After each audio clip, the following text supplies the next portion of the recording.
Specifically, we're going to be talking about the spirit of excellence. All right, Daniel 6:3. Then this Daniel distinguished himself above the governors because an excellent spirit was in him.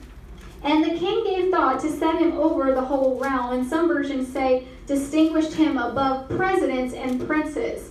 But the interesting thing here is the word because. Because an excellent spirit was in him. He was preferred above presidents and princes because an excellent spirit is in him. So if you want to be preferred above even high people, you have to have an excellent spirit within you. Okay? Jesus. Something that I want you to know is that the excellent spirit sets you above and gives you preferential treatment. Let's go into Daniel 5:12. It's going to talk about the spirit of excellence again. Now what it says here, it says, inasmuch as an excellent spirit. And when you look up the word in Hebrew for inasmuch as, it basically means because. Because there was an excellent spirit in Daniel, he had knowledge, understanding, interpreting dreams, solving riddles, and explaining enigmas. And if you don't know what an enigma is, it's basically explaining mysteries, okay? And basically when I was praying about the riddle part, I felt like the Lord said understanding complex ideas. Okay? Superb wisdom, high levels of wisdom, okay? So he had knowledge, gifts of interpreting, explaining enigmas, and solving riddles because a spirit of excellence was upon him. Amen. Okay? There's a spirit of God that when you tap into it, you start to be able to explain things. You start to be able to have supernatural wisdom, and you start to be exalted. So maybe if you've never been exalted it's just taking a really long time, I want you to do a check and see, is there a spirit of excellence in you? Okay? Jesus. Now when you look up the word excellence in the Hebrew, it's yatir. Okay? And so when I looked up the word excellence, this is what it means. The first definition it gave of the word was the spirit of excellence is surpassing. And we see this in Daniel's life. Now this is very interesting, and some of you really need to understand this. That Daniel was exalted above his friends. Daniel was exalted above Shadrach, Meshach, and Abednego, but why? Okay, because here's the thing. On the surface, they looked like the same. You know, Shadrach, Meshach, and Abednego were willing to die for God. They were willing to be thrown in the fiery furnace rather than bow to another god. Okay? Or anything like that. But so was Daniel. You know, Daniel was willing to be thrown into the lion's den. Right? That's right. And so on the surface, they both look exactly the same. I mean, they're both pretty radical. You know, his group of friends and him, they're all willing to die for the Lord so much they're willing to be eaten by lions or burned alive. So on the surface, they all look the same. But there was a spirit of excellence in Daniel. You know, sometimes it's these little things that set certain people apart. You're like, wait a minute, we look the same. Yes. But do you have a spirit of excellence? That's right. Okay? Jesus. The king promoted Daniel 2:48, and gave him many gifts and made him the ruler over the whole province and of Babylon, and he was the chief administrator over all the wise men. Something else I want you to know is that Daniel prayed 3 times a day. Interesting, okay? Now I'm not saying you exactly have to pray 3 times a day, but are you praying how much the Lord told you to pray every day? Come on. Okay, because we're all going to have different anointings. It's all going to work a little bit differently, but you need to be accountable to God with your prayer time.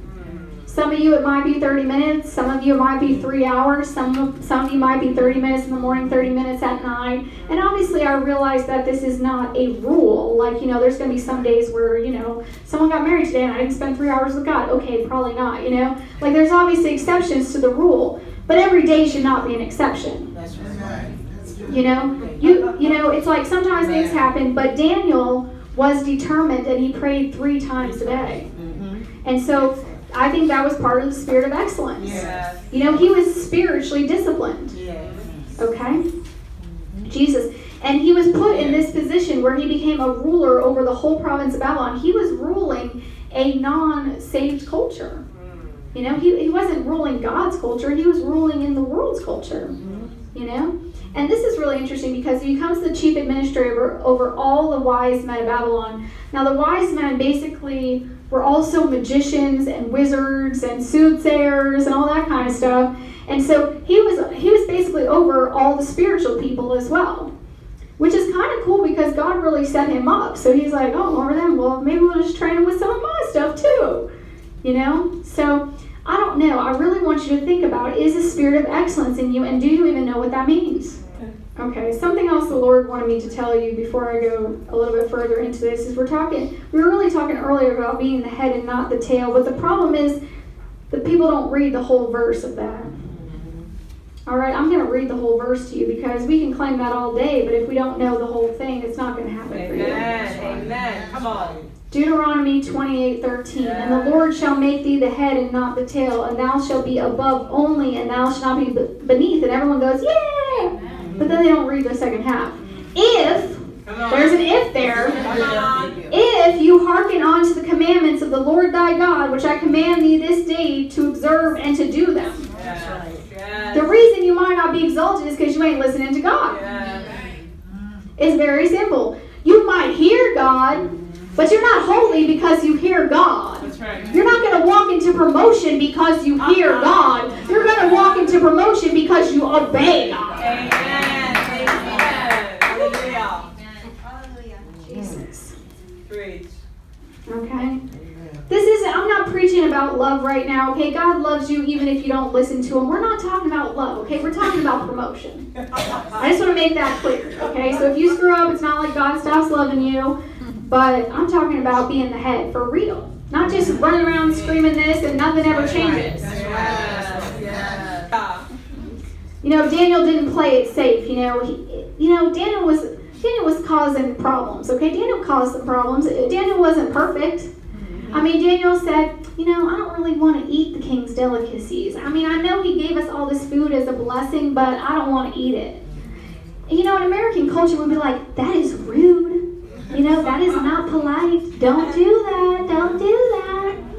But maybe, he had a loyalty to God and he was not going to defile himself in that way.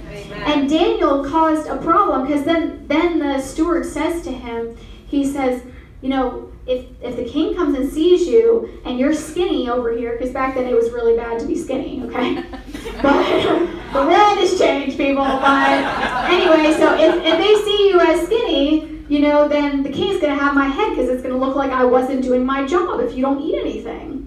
And Daniel says, you know what, why don't you test us for a little while and see if we look fatter after 10 days, And so they test him, and ultimately, many of you know the story that they look fatter. But he was causing some sting, okay? When you think about it. Are you willing to cause some sting to be extreme for Jesus? Amen. Or are you so worried about people pleasing and about how people see you? Okay? Because actually they ended up looking fatter than the other people, which was a good thing back then. But yeah, so, okay. So I want you to be extreme for the Lord if you want to walk in a spirit of excellence. When you apply some of these principles that I'm going to talk about right now I'm going to talk about some character traits that I think you need to have with the spirit of excellence.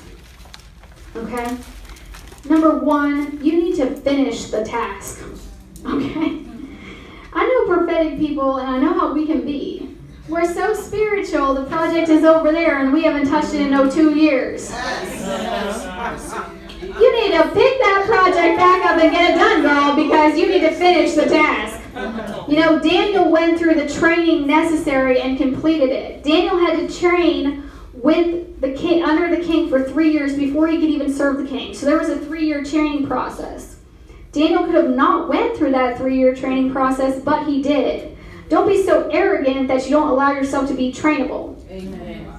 Because here's the thing, God sees the heart, but that's not what the world sees. And so we got to play their game a little bit so that we can get into certain places that the Lord wants us to get into. Amen. It's not like, I don't know. So I know some of you might not like that I'm saying that, and I'm sorry that I'm saying that, but it's just like, I think God wants us to get into certain places, and to get into certain places, we have to look a certain way. Yes. You know, Paul says, when I was with the Gentiles, I dressed like the Gentiles. When I was with the Jews, I dressed like the Jews.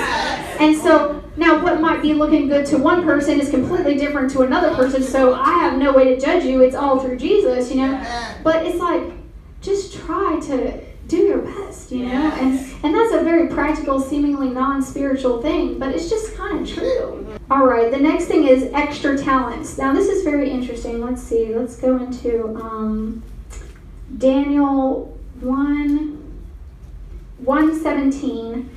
And as for these 4 young men, God gave them knowledge and skill in all literature and wisdom, and Daniel had understanding in all visions and dreams. It's kind of interesting because they all had knowledge and skill in literature and wisdom, but Daniel had that extra thing. Yes. How can you differentiate yourself from the other people around you? Yes. What is your extra thing? Amen.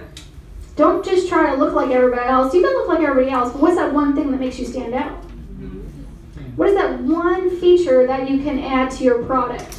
What is that one thing that you could add to your ministry? What is that one thing that you could do for your boss that nobody else is doing? Last thing was that Daniel was sacrificial.